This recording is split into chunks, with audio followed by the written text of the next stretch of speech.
I'm going to go through some of the vector questions that I have given you. So I've got a few of them that I've incorporated into a Word document so I can just access them easily and display them. So they're up here in the right hand corner. So a bunch of them that we'll go through. Down on the right we've got some video of the Sydney to Hobart yacht race from 2015. I thought that would be interesting since we'd have been discussing that and how vectors are used in sailing. And I'm going to go through these questions. So let's start off with this question 3 from this paper. Okay, now basically we've got a table of measurable quantities, their symbols, and the standard international unit and type that goes with each of them. So there is a mistake in each one of those rows. Alright, so I'm just going to state these as we go through. Alright, so the quantities are force, time, velocity, mass, and displacement. Okay, force is, symbol is F, that's correct. Time is T, correct. Velocity is not A. So velocity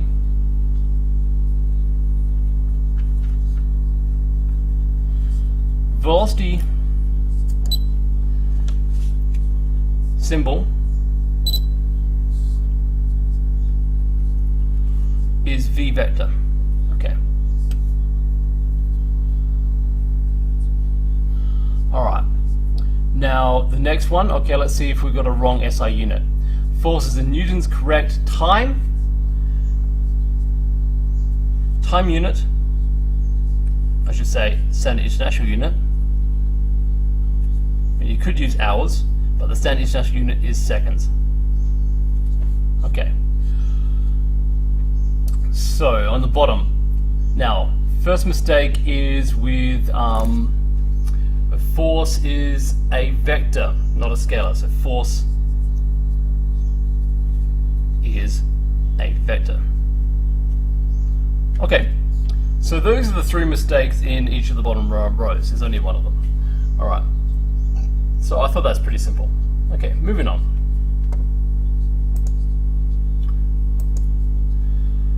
Alright, so this question, we're going to be looking at vector equations. Alright, so you've got to write a vector statement about these. Now, this one here, we see we've got a closed loop. You start from A, go direction of A, down to B, down to, and across by C. Alright, now imagine if these were displacement vectors. They don't have to be, but the concept holds. If that was displacement, you've ended up back where you started. Now if you're following that concept of displacement, that would imply that displacement would be 0, because displacement is the distance and direction of your endpoint from your starting point. So I can say this. Now this is also true for any closed loop set of vectors. So 5 part 1 is A plus B plus C equals 0. Okay, that's the first one.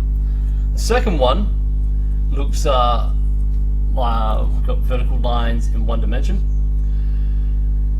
Alright, you've got a vector E downwards, a larger vector D downwards that starts at the same point as E, and vector F up. Now, if you follow this, you can say, well, vector D plus vector F, well, that starts at the same point as E and ends at the end of E. So D plus F equals E.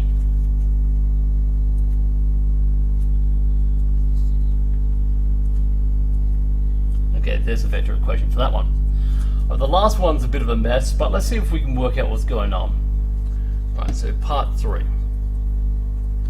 Okay, so I'm just displaying this with the mouse.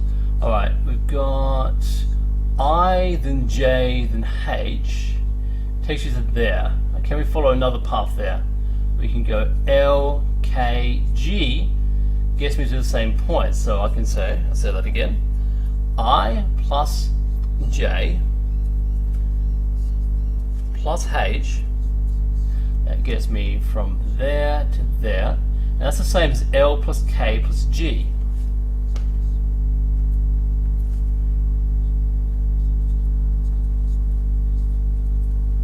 Okay, and that's the last vector equation from the set.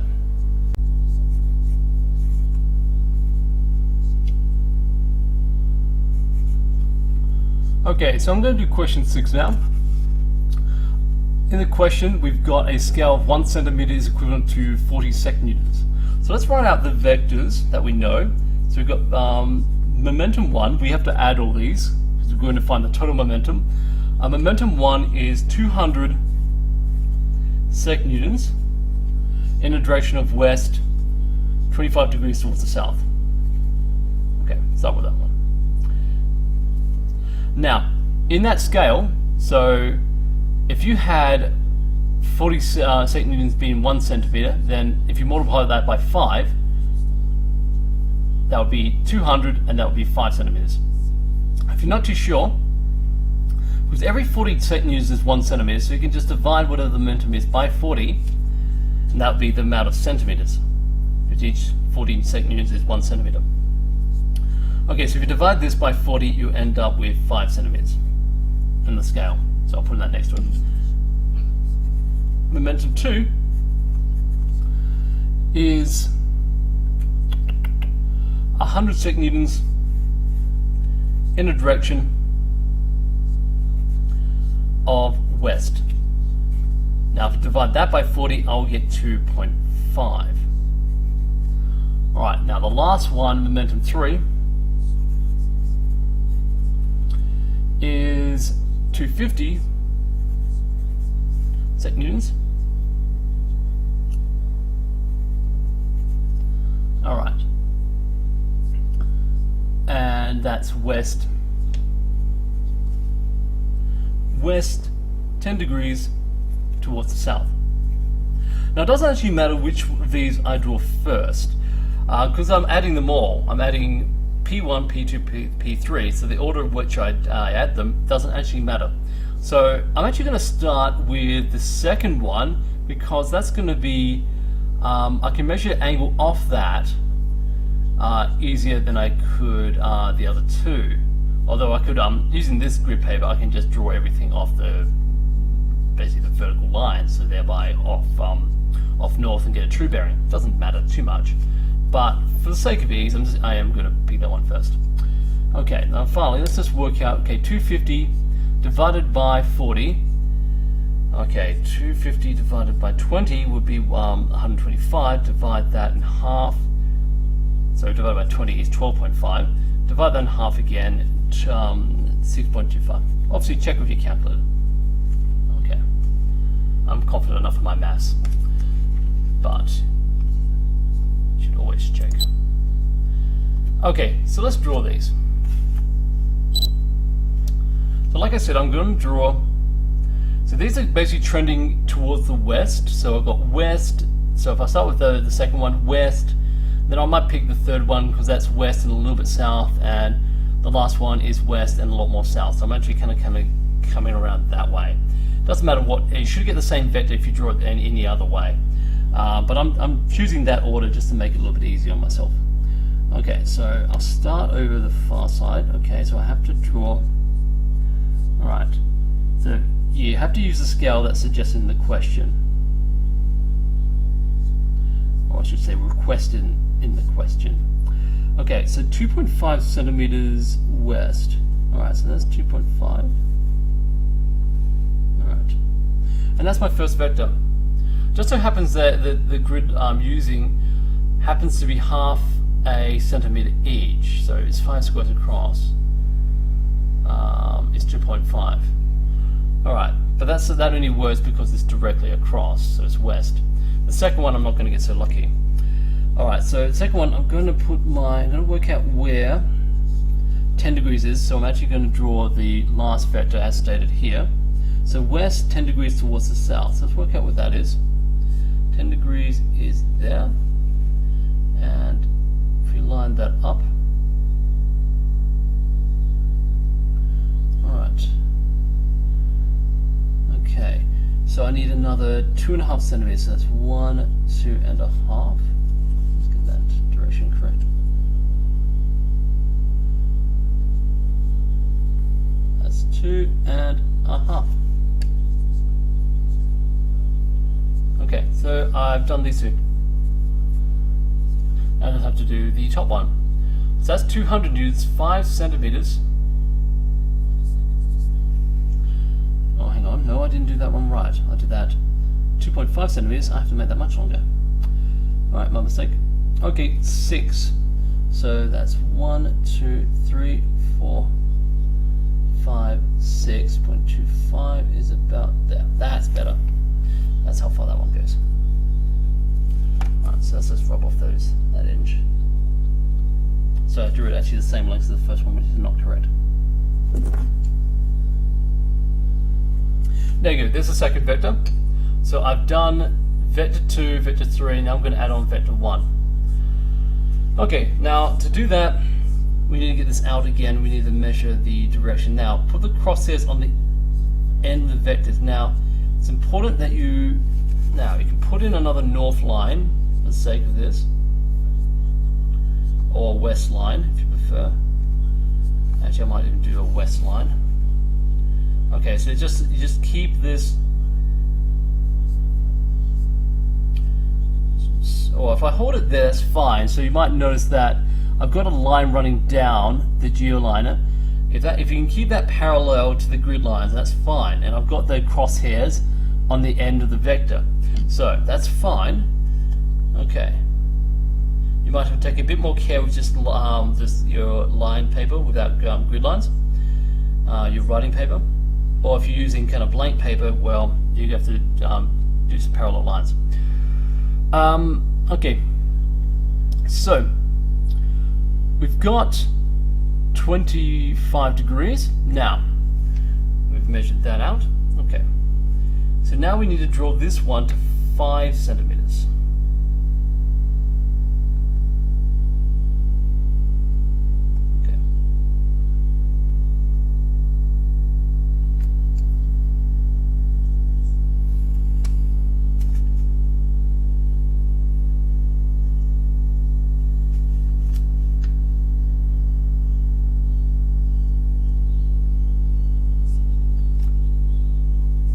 Alright, now the resultant vector will go from the start of the first to the end of the second.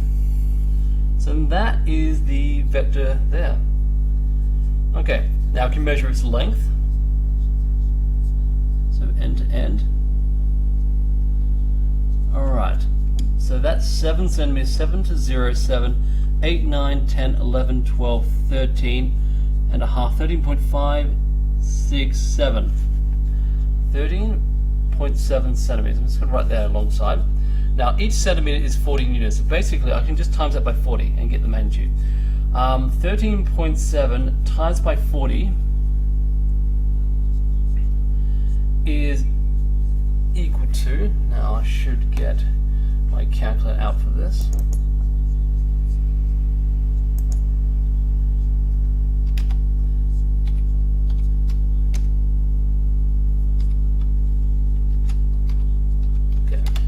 There we go. About 548 second newtons. Okay, now that's the momentum running. That's the momentum total. Okay. Well, the magnitude of it anyway. We still need the direction, which is why I picked this one, so I could then just measure this direction, get your crosshairs back on the start.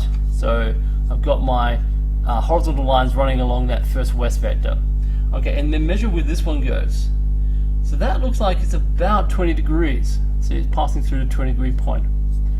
Okay, so I can say that the final momentum vector, the total momentum of all the yachts is approximately 548 sec newtons in the direction of west 20 degrees towards the north. Okay, so that's that one. Okay, so let's try some more.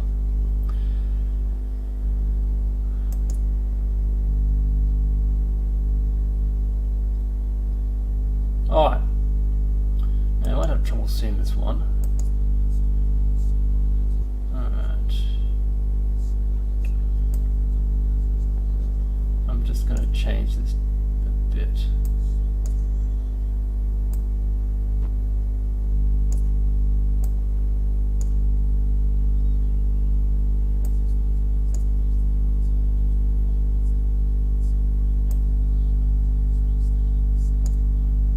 There we go. Okay, so you should be able to see that a bit better now. A billiard ball traveling at 3 meters per second south strikes a cushion at 40 degrees as shown below, not drawn to scale. You can see that vector, that it's meant to be the same magnitude because it's, there's no change in speed, but that's larger than that, so this is not drawn to scale. So people were trying to join these up. They're not even joined, so it's not in proper vector operation, but we'll talk about that in a minute. Okay, it reflects at 40 degrees with no change in speed. So it comes in at 40 degrees, so you've got a 40 degree angle across there, and a 40 degree angle, so that goes out that way. It's a 40 degree angle with the table as well that way. Okay, no change in speed, so these magnitudes are the same. Determine the change in velocity of the ball. Okay, so let's talk about that.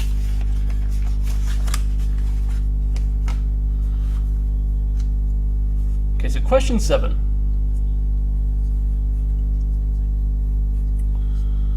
Alright, so the change in velocity, that's delta V. Now we defined that earlier on as the final velocity minus the initial velocity. Okay, so that's actually a vector operation and vector subtraction. And remember, the way we do those is we're going to take the final velocity and add the negative of the initial velocity. Okay, so the initial velocity, so let's write this out. So final velocity,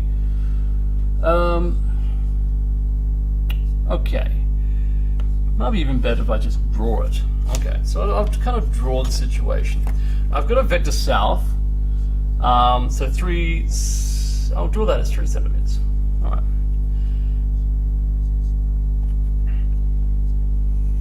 So that's going south. So I'm going. My diagram is 1 centimeter is equivalent to 1 meter per second. All right. So that's actually 3 centimeters of what I've drawn there. All right. So that's the initial. It then collides with the wall. The wall is actually angled at 40 degrees. So if I swing this around, let's do it the other way. Make a 40-degree angle with that. Okay.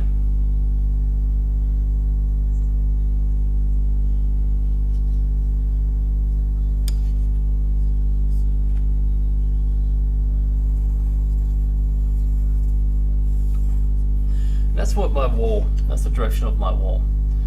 Alright, so that's 40 degrees in there.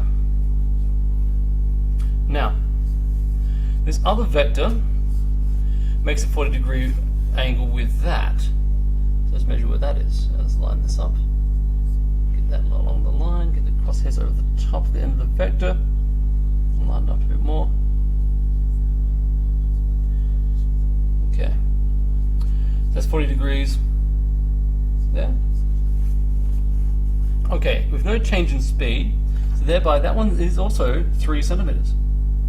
Let's find the end of that vector, and we'll draw this in that direction, that length. Okay. Okay, so that's VF. So I've actually drawn that to scale. Sorry, the focus has gone out. That's better. There we go. Okay, so that's also 40 centimeters. Sorry, 40 degrees. 40 degrees, 40 degrees. All right, now the whole thing around there is 180. So the angles in the straight lines all the way around, that's 180. So the angle inside here is actually 100. So if you want, I mean that's south, and that's south and 90 degrees, that's east, and then that's basically, I could say that this vector is east 10 degrees south. You're a bit confused by that. What I'll just draw in At right angles to the south, you have your east line. Okay, so that's east. That's 90 degrees. There's 10 degrees inside there. It's 90 plus 10 is 100, so 100 is all the way around there. Alright, but that is 90 degrees with north, south to east. Okay. Alright, so now I've got a couple options.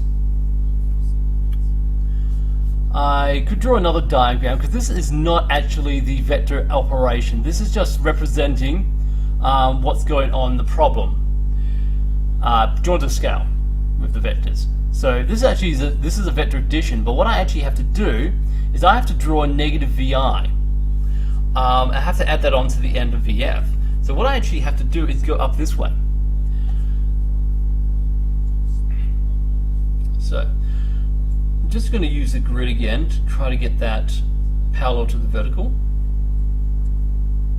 Using grid paper makes this much easier. Okay, and we run up that way.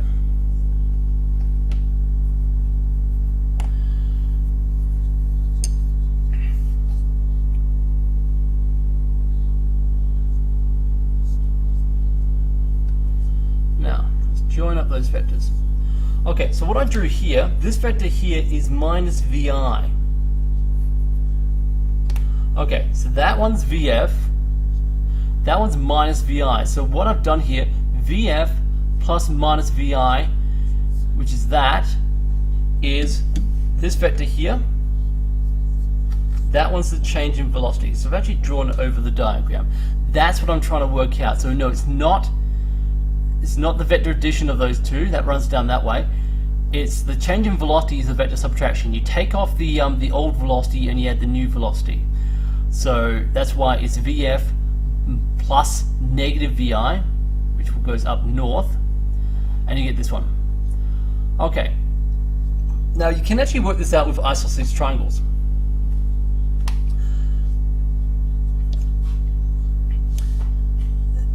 Which, okay, you've got to get some angles inside here. This one has not been expressed in such a way to make that simple.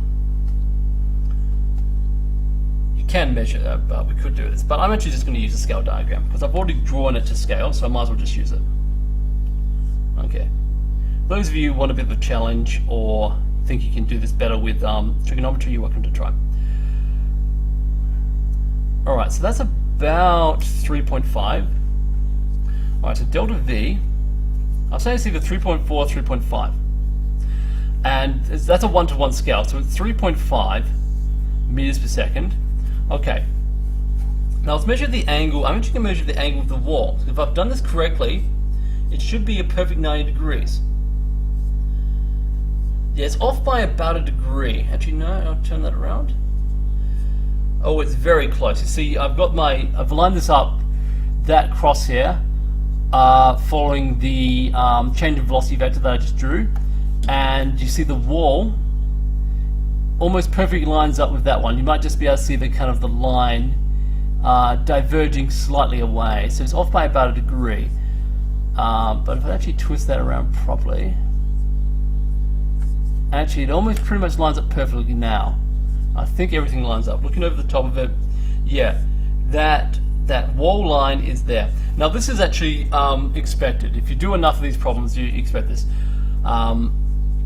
Okay, so the direction is at right angles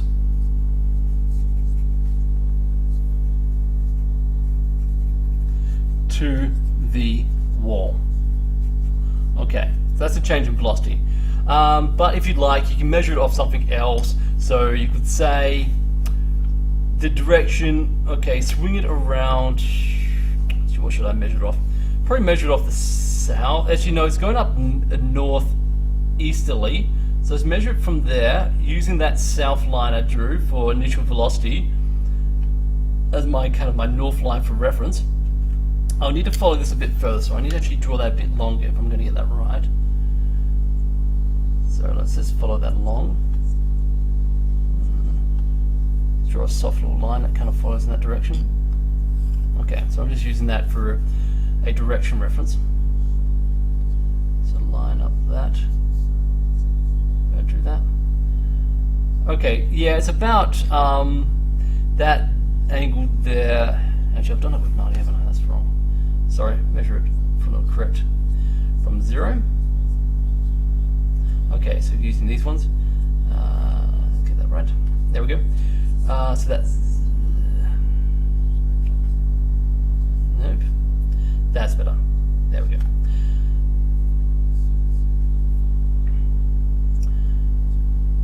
Alright. Let's go now that way. Which is about 50... 55, 56, 57, about 57 degrees. Right, north, 57 degrees.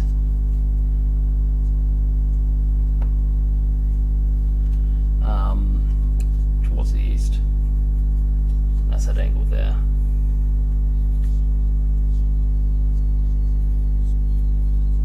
I think that's due to the fact that I thought it should be actually closer to 50, because it kind of that. I imagine that would be split 50-50. Oh well, it is what it is. That's what I've measured anyway. So if you get something different, let me know. But that's how you do those questions. So that's actually a vector subtraction. So a lot of people attempting that would just kind of joining the dots and just thinking it's vector addition. No, change in velocity is final, take initial. So that's actually an operation of vector subtraction. Okay, now the next set of questions I've got, I think I've printed out these ones.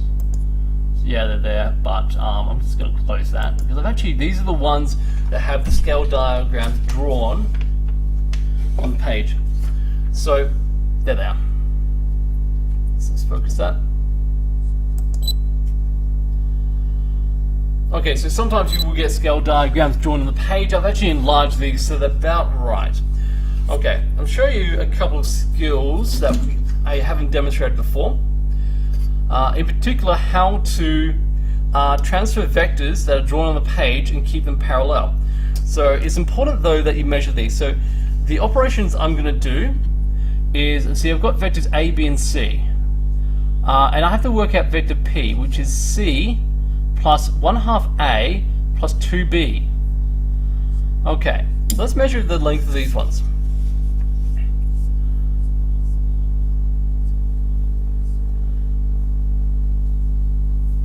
So that's about 4.4. Okay.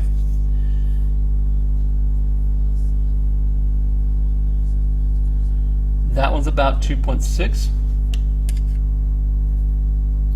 Now, I could measure C, but I don't need to, because actually what I'm going to do is I'm actually going to start with the vector C and draw the other two on top of it. Now see how that works out. If I go to A, I go half A, I need to go half this distance on the end of this vector. So I can just go that way, and then I need to go to B. I'm just curious to see, go half A, I'll go 2 and a bit centimeters there, and then I think I have enough room. But we're going to try it and see. Now, okay, how to get, so you see I don't have any grid paper this time, so I'm kind of flying a little bit blind. Okay, so how can I maintain nice parallel vectors? Because I want to copy this vector with half the length onto there to do the first bit, which is C plus a half A. So I've got a C, there's no point in me copying that out. I'm just going to draw half of A on the end of that. Okay, now I'll show you the trick. So you need a ruler and you need your geoliner. It needs to be a geoliner. Okay, so I'll show you how to do this. What you do is you align this up. Now if I get this right, let's play around with this a bit. Okay, no, I need to do it the other way. Okay, pardon me a moment. Alright, so what I'm going to do is I'm going to line this up.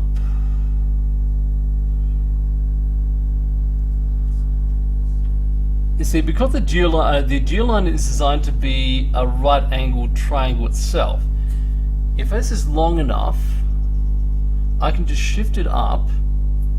See, as I move it up the ruler, it maintains that parallel. So anything I draw from there should be parallel to A. So if I draw that, and I just hold that ever so tight, I can draw a line on the end of here. There's a really soft line. It'll be parallel. I should have probably drawn a little bit further up. I'll try again. So let's just see if I'm still parallel. Oh, no, that's about right. Okay. Alright, so you shift this up. Which I'm just going to erase that one. So draw a soft line in case you stuff it up. And it's not going to form you're not going to have the right length. You're just using that as a guide, and then you draw over the top of it when you get it right. So leave enough space, you just fit your line on the end of the vector, so it came out a little bit early. And I've kind of, yeah, this takes a bit of practice. Alright, so I shifted my ruler when I did that. That's a bit better. Let's have a look. Okay. Nope. Okay, let's try that again. You need two hands really to do this first bit. Alright, so I've lined that up. Shift this up. Okay. Now, with one hand, hold both the ruler and the protractor. Get your pencil in there, nice and sharp. Yeah. There we go. Okay. And then that, what I've just drawn there is parallel to A. Now, I need to draw that.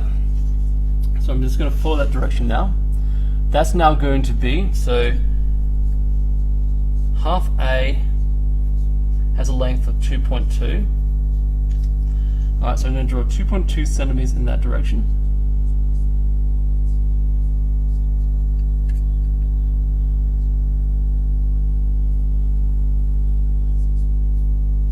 Okay. That's 1/2 A. Okay. And then I'm going to draw, I need to draw that twice as long, so 2B is going to be 5.2 centimeters. Okay, let's hope I've got enough space for this. Yeah, we'll have plenty. Okay, but I'm going to do the same thing, so you can watch again. This one's so this one you might be able to see a bit better. So I'm going to shift B until the end of A. So let's shift this across so you can see. Okay, let's line this up so you got your geoline over your ruler as such.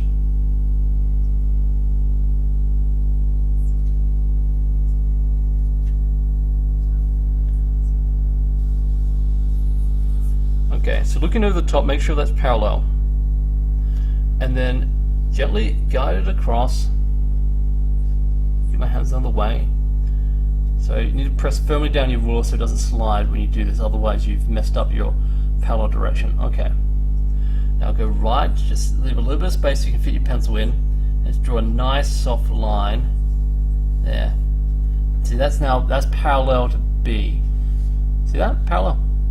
That's how you can get scale diagrams to be parallel. Without needing, see, I just copied that. I didn't need to measure its angle against anything. I can just translate that. So if you haven't seen that before, you can now use that. Okay. So I need to draw that to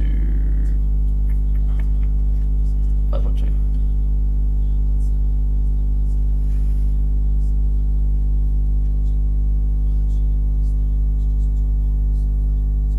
Okay. No problem with focus. I think it's focusing on my hand, that's the problem. There we go. Okay, so that's now 2B. Alright, so there you go. I've now drawn that. So draw edge diagram and show the resultant vector. So P goes from start to finish to the end of, the start there from C to the end of 2P. So draw that across there. And that is P. Alright, there it is. So it just asks you to draw a diagram. Now I see there's 2 marks. I spent a bit of time of that, but you see I made it as accurate as I could. So if you did need to actually solve this and get the numbers, you would probably have numbers at least correct to twos and figures. So I thought I'd show that technique, how you can translate vectors and get parallel lines. Okay, so the last question here is question 5. So aircraft travels at 30 meters per second in still air, points directly south with wind blowing 10 meters per second. Okay, clearly the aircraft will be pushed sideways by the wind. By using a scale diagram, find the magnitude of the velocity of the aircraft relative to the ground. Alright, the aircraft is facing south and the wind is blowing east. Okay. Alright, so this diagram is not drawn to scale. Now I'm just going to do this one using Pythagoras, but actually no, it says by using scale diagrams. So the question calls for you to use a scale diagram. Please use a scale diagram because we're assessing you on using a scale diagram. So otherwise, if it doesn't say you must use a scale diagram, use your best judgment, whatever skills you have available. That's better. Okay, so scale diagram. So I'm going to make this one 3 centimeters and 1 centimeter. It seemed like a bit small. So I'm going to draw. Okay. I'm going to just draw. You can just draw south, and you can measure the other one off that. So I'm going to make this 6. Okay. So I'm drawing something that'll be south, and that's going to be 6 centimeters. All right. So.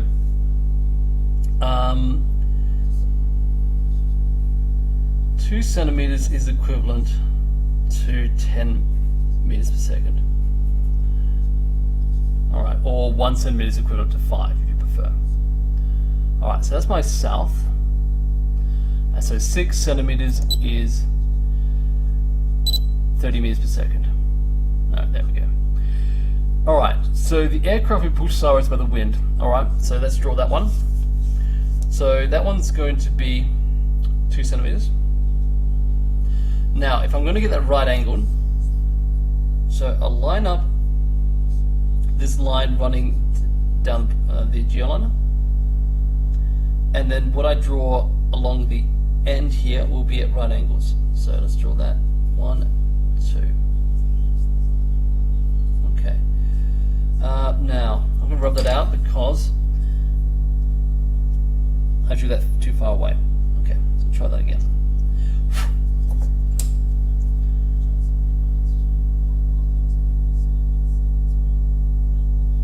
Line it up. Okay.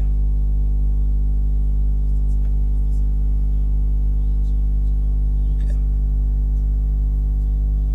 There we go. Now, when you draw your arrows, just make a habit not to draw them in such a way that you extend the length of the vector, particularly if you're drawing scale diagrams. Some of you may find that your scale diagrams, you need to improve your technique a bit. So practice makes perfect.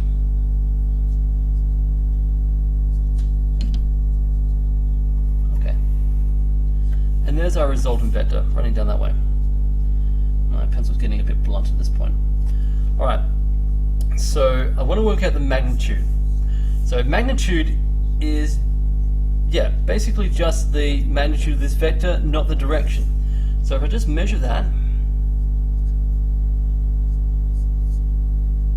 okay. Alright, so 0, 6, 6.3. So 6.3 centimeters.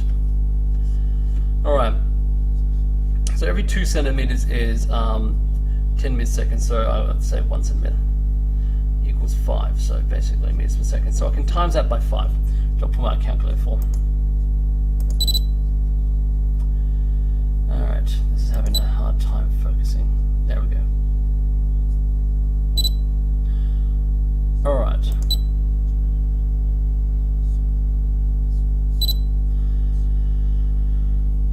Okay, so let's multiply that by 5. So 6.3 centimeters times by 5 is going to be then converted into meters per second. Alright, so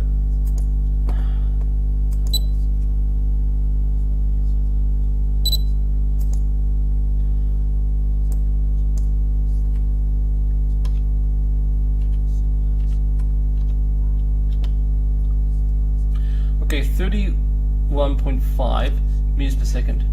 Now let's just see how we went. So that represents 30 meters per second. That represents 10 meters per second. Okay, let's just do it by Pythag and just check our answer. All right, every time I move that, focus gets out. It's not good.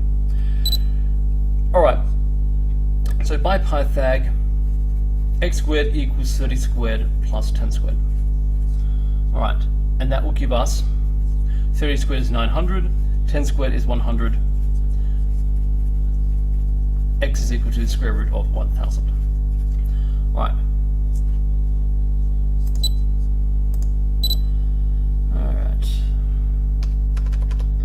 Alright, okay, power of 1/2 is the same as the square root. Okay. And the calculator gave us approximately 31.6. That's not bad. I wouldn't expect an accuracy of a scale diagram to be better than 2 cent figures. So yeah, we're pretty much on the money. Alright, so that wasn't too bad. Alright guys, I hope that helped. And yeah, keep working on these questions. Keep practicing your scale diagrams, even if you understand the concept. You will be assessed on scale diagrams, so it's worth your while getting as much practice as you can. Alright, well, yep, keep practicing.